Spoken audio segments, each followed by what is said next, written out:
Ladies and gentlemen, Mr. Thompson will not speak to you tonight. His time is up. For years you've asked, who is John Galt? You've asked that question in despair and resignation as factories closed, goods became scarce, jobs disappeared. Your lives are becoming more difficult as the life force of your world is draining away. You have asked that question without expecting an answer. I'm here to answer it. This is John Galt speaking. Mr. Thompson won't tell you the truth about the crisis in your world. I will. Have you noticed that as everything around you seems to decline, one thing still grows? It is the power of your rulers. None of their plans and directives have solved your problems or made your life better. The only result has been their increased control over you at the cost of your freedom. Do you know why? You gave them the power. They called for your sacrifice, and you thought it was noble. They said if you worked for yourself and your family, that you were selfish and uncaring, and they made you feel ashamed. They denounced the leaders of industry as greedy exploiters, the Ellis Wyatts, the Hank Reardons, and again, you agreed. And then you ask, why did they and others like them disappear? I took them from you.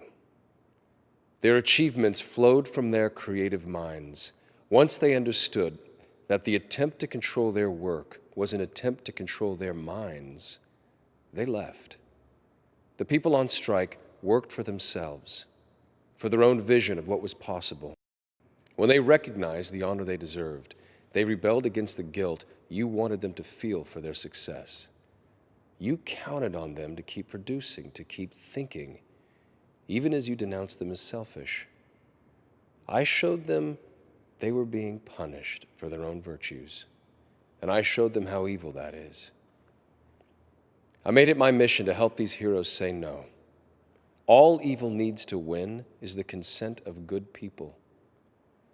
They have joined me to freely produce, trade, cooperate, and compete in a place where the rights of all are protected. Do not try to find us. Do not try to bargain for our return. Get out of our way. To everyone within the range of my voice, you now have a choice to make. If you decide to support the notion of sacrifice enforced by the state, your game is up. Your world is in a downward spiral, and you will ride it down to destruction. But if you share the values of our strike, if you believe that your life is a sacred possession for you to make the most of, if you want to live by the judgment of your own mind, not edicts from the state, then follow our lead. Do not support your own oppressors. Stop letting the system exploit you. Form your own communities on the frontiers of your crumbling world.